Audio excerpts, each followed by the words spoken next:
before we came to Atlanta, we went to South Carolina. That's when we kind of started getting distant.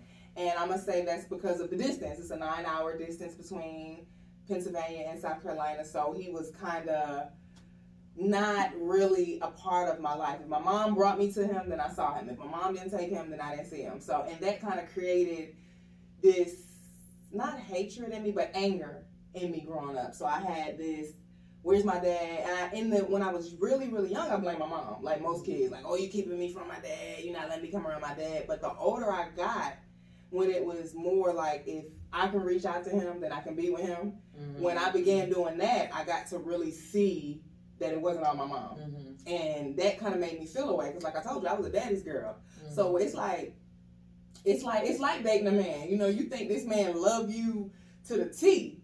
And then you discover maybe he don't love you like you think you do. Or maybe it's nothing blocking him from being in your life. He's just not.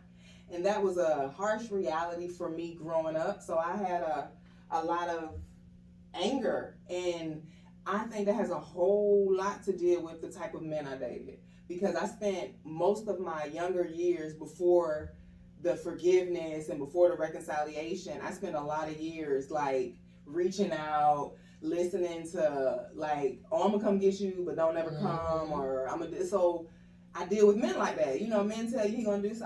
I like to say I like a man that keeps his word.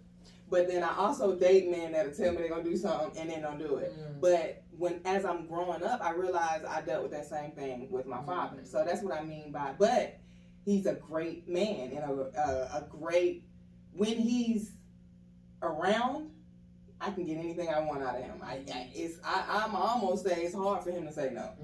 Mm-hmm. But when I'm not,